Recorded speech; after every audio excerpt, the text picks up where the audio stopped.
दोस्तों हिंदी समास में एक ऐसी अनोखी ट्रिक यानी पूरे YouTube पर एक नैनो सेकंड वाली ट्रिक बताने वाला हूं जो परीक्षा हाल में आप देखते ही समय आंसर को सही क्लिक कर पाएंगे।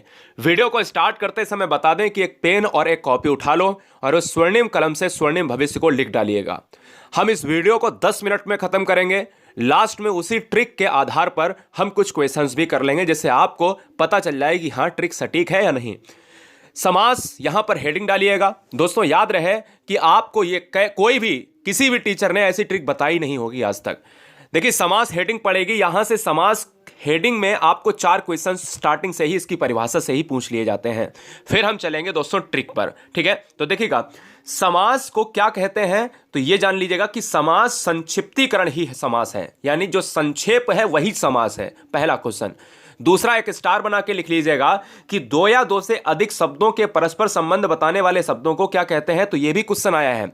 जब भी 2 या 2 से अधिक वर्ण मिलते हैं तो दोस्तों संधि बनती है और इसीलिए हमने इसको रेड कलर करके रखा है। याद रहे जब वर्ण मिलेंगे तो संधि बनेगी, संधि आंसर ढूंढिए ऑप्शन में, और जब शब्द मिलेंगे तो आप समास ढूंढिएगा। यानी 2 या 2 से अधिक शब्दों से मिलने से समास बनता है और जब वर्णों के मिलने से बनेगा तो वो संधि बनेगी। Doubt clear? कोई डाउट ये आपको क्लियर नहीं कर पाएगा, किताबी ज्ञान तो कतई नहीं क्लियर कर सकती, ठीक है ना। समास के भेद कितने होते हैं ये सब जानते हैं, नहीं पता है तो लिख लीजिएगा 6 भेद होते हैं। और याद रखिए एक और पॉइंट यहां पर बढ़ाइएगा, 4 क्वेश्चन मैंने बताया, तो समास का जो विलोम होता है वो बेटा क्या होता है, व्यास होता है। ये भी यहां से आपको जानने चाहिए।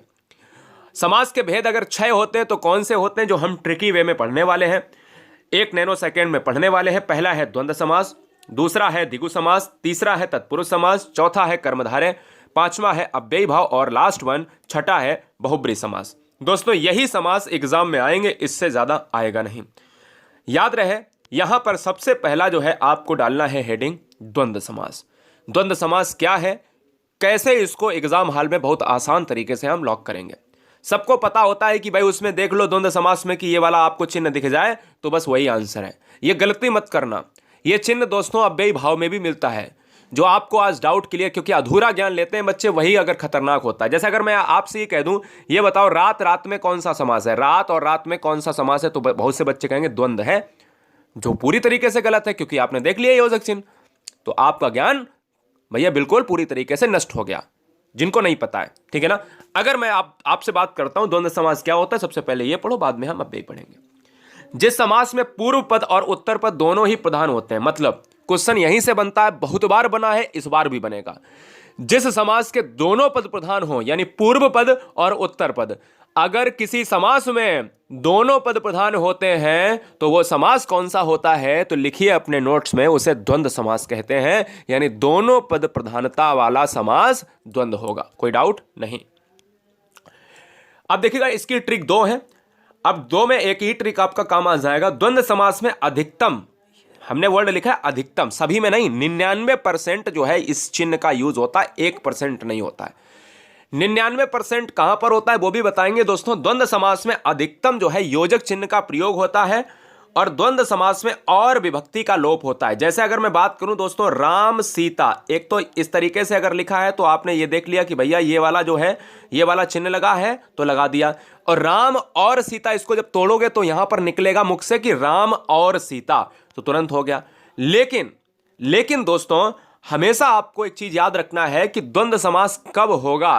द्वंद्व समास तभी होगा जब उसके आपस में शब्द विलोम होंगे। जैसे भाई का बहन है, विलोम का मतलब है उल्टा होना, भले ही लिंग बदल जाए, समान नहीं रहने चाहिए। द्वंद्व समास में योजक लगा है और योजक को लगाते ही द्वंद्व मत मार देना। यह भी चेक करना कि द्वंद्व में योजक लगा है और वो विपरीत लिंग के हैं या नहीं, या विपरीत शब्द हैं या नहीं, या विपरीत विलोम है या नहीं, समझिएगा मेरी चीज। और उसमें और का लोप हो रहा या नहीं हो रहा, यही नहीं बच्चे समझते हैं। जैसे सुख का जो है उल्टा होता है दुख, पाप का उल्टा होता है पुण्य, भाई का उल्टा बहन होता है, राम कृष्ण, माता और पिता, रात और दिन, है ना। तो ये क्या है, यह है दोस्तों आपके द्वंद्व समास हैं। यह चीज क्लियर हो गई। और जब सेम सेम आ जाए दोस्तों, बोले कि दिन और दिन, इसमें योजक चिन्ह देख लिया बच्चे ने लगा दिया, गलत हो जाएगा। हमें यह भी देखना है कि क्या सेम सेम तो नहीं है, अगर सेम सेम है तो द्वंद्व समास नहीं होगा। अब ये कैसे होगा ये आगे जानेंगे, उससे पहले हम द्विगु समास पढ़ते हैं। चलिए, जिस समास में पूर्व पद संख्यावाची हो, क्वेश्चन यहीं से बनता है कि जिस समास में पूर्व पद संख्यावाची हो वही द्विगु समास कहलाता है। चैनल पर पहली बार हो तो चैनल को ईमानदारी से सिलेक्शन के लिए ईमानदारी से हर शेर, हर शेरनी, हर बहन, हर भाई, हर गृहिणी सब्सक्राइब कर लें। दोस्तों याद रखिएगा, संख्यावाची अगर पद प्रधान है तो द्विगु समास होगा। ट्रिक क्या है कि अगर द्विगु समास में संख्या की प्रधानता है, बात खत्म। जैसे नवरत्न 9 आ रहा, सप्तदीप 7 आ रहा, त्रिभुवन 3 आ रहा, शतमंजिल 7 आ रहा। मेरी बात समझ में आई? बहुत आसान भाषा में आप सभी को हम चीज़ों को बता रहे हैं। कोई बच्चा ये नहीं कह सकता है कि भैया हमारा कोई क्वेश्चन गलत हो गया। जहां पर डिजिट होगा वहां पर बेटा क्या होगा, द्विगु समास हो जाएगा। कर्मधारय, कर्मधारय क्या है? चलिए कर्मधारय पढ़ लेते हैं और फिर आपको बताते हैं वो दिन दिन और रात रात वाला जो योजक चिन्ह वाला समस्या थी वो कहां पर आपको लगानी है, वो भी डाउट क्लियर करेंगे। कर्मधारय समास क्या होता है? कर्मधारय समास हर क्वेश्चन की परिभाषा, हर समास की परिभाषा से एक क्वेश्चन पूछा जाता है जो बच्चों को पता होना चाहिए। वीडियो लाइक जरूर कर लेना अगर अच्छा लग रहा हो, और नहीं अच्छा लग रहा है तो मस्ती से पढ़ते रहो। जिस समास में पूर्व पद विशेषण होता है उत्तर पद विशेष से होता है। अब आपको समझी में नहीं आएगा क्योंकि यही तो किताब में लिखा है। याद रहे, जो समास किसी शब्द की विशेषता बताए, हमेशा एक ट्रिक याद रखो अपने दिमाग में कि कोई भी समास आपसे पूछा जाए तो उस शब्द को, जैसे काली मिर्च है, उस शब्द को तोड़ लो 2 भागों में। काली प्लस मिर्च, भले ही ना टूटे फिर भी तोड़ लो अपने मन से, भले ही ना टूटे। जैसे पीछे हमने समास पढ़ाया तो जैसे बोला नवरत्न, 9 तोड़ लिया और रत्न तोड़ लिया। कितने रत्न है? 9। संख्या आई है, बोले द्विगु समास हो जाएगा। समस्या क्लियर हो गई। ऐसे ही कोई भी शब्द आपके सामने आए तो उसको तोड़ लो। यानी क्वेश्चन में पहला तो परिभाषा आप याद कर लीजिएगा कि अगर किसी समास में विशेषण पद प्रधान है तो कर्मधारय होगा, अगर किसी समास में विशेषता बताई जाती है तो कर्मधारय होगा।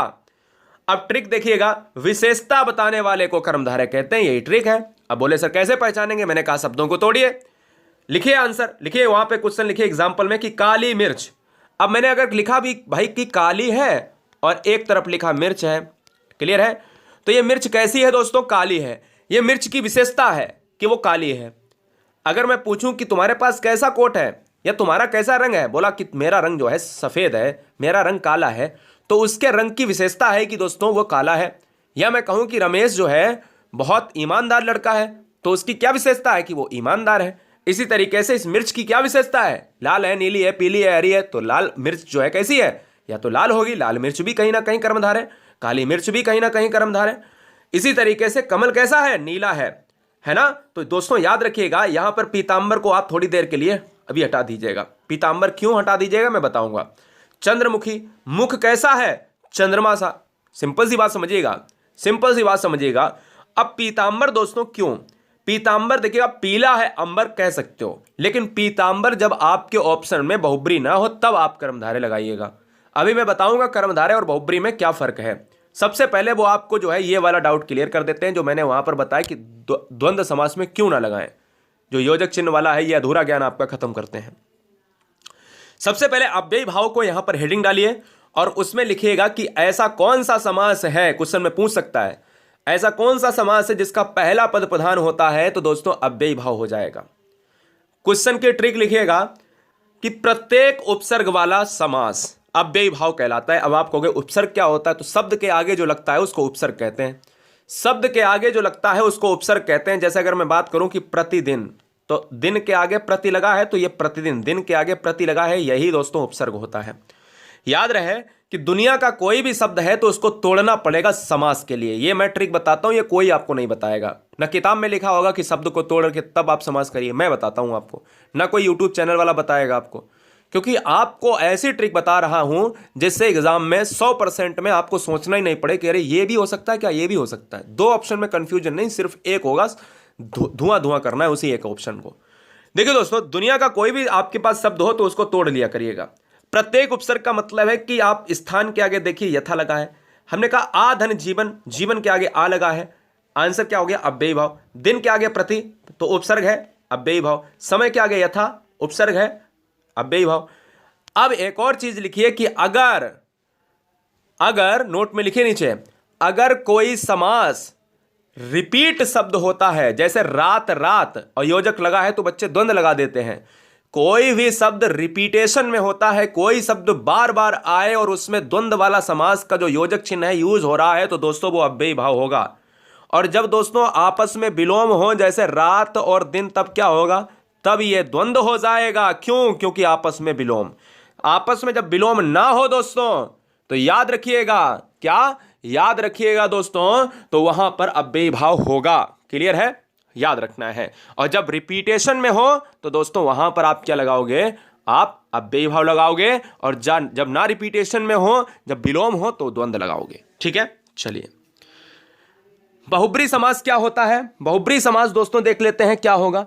चलिए, बहुब्री समास वो होता है कि जिस समास में दोनों पदों के माध्यम से एक विशेष तीसरे अर्थ का बोध होता है। नीचे लिखो, एक हेडिंग नोट बना के नई हेडिंग लिखाता हूं।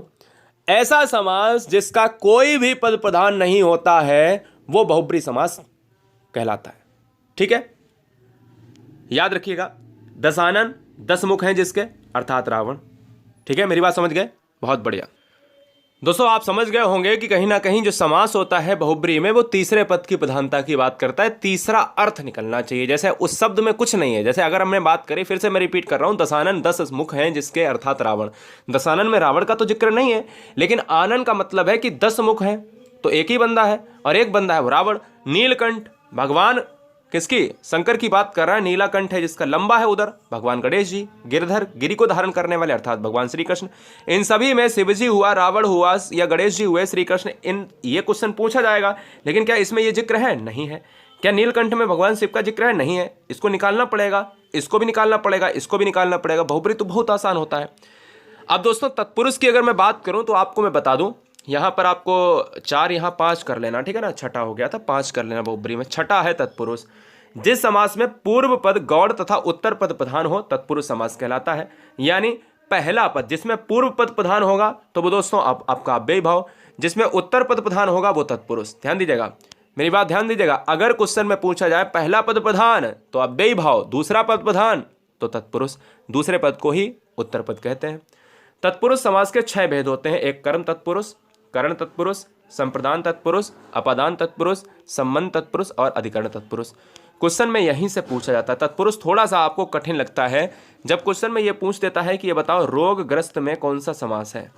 ठीक है ना, और ऑप्शन में आपको ये 4 ऑप्शन दे देगा। इनमें से है तो तत्पुरुष, लेकिन कौन सा तत्पुरुष है?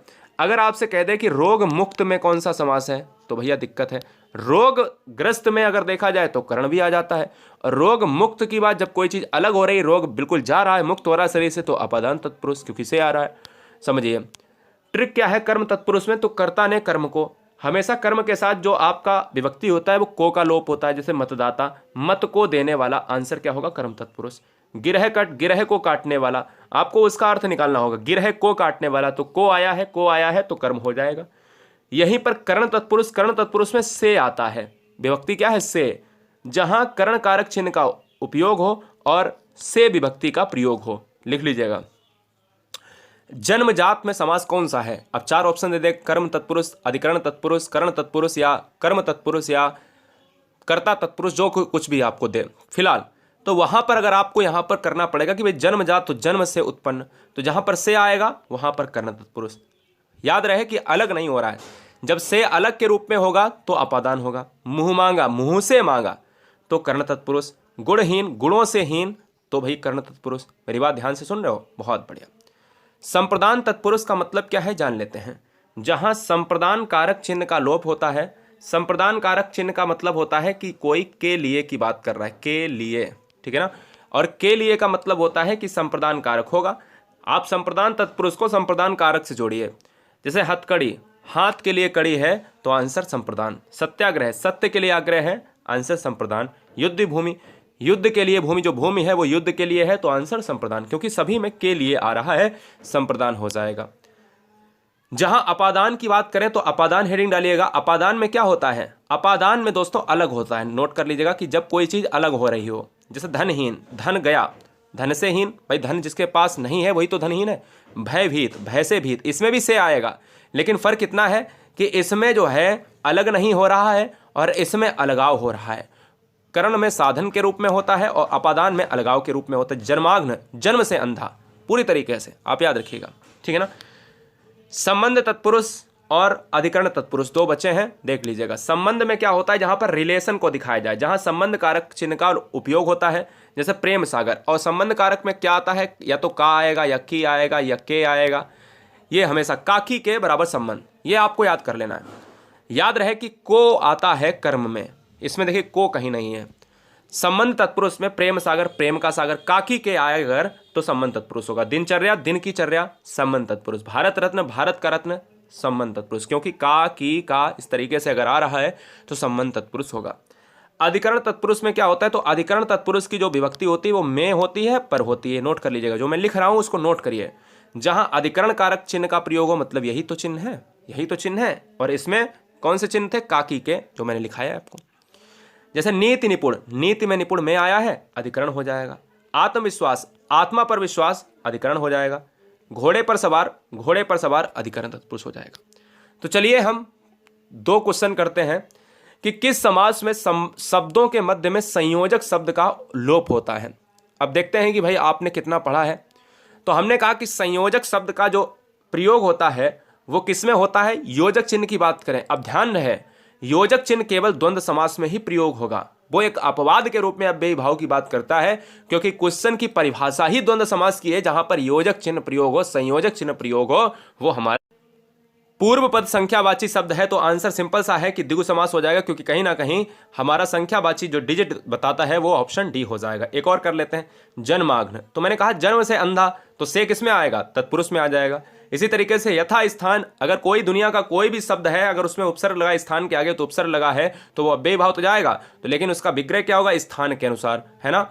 एक और कर लेते हैं, जिस समास में दोनों पदों के माध्यम से एक विशेष तीसरे अर्थ का, भाई दोनों पदों के माध्यम से तीसरा अर्थ निकले, तो मैंने कहा था दशानन, लंबोदर, तो क्या हो जाएगा, बहुप्री हो जाएगा। ये वीडियो कैसी लगी आप सब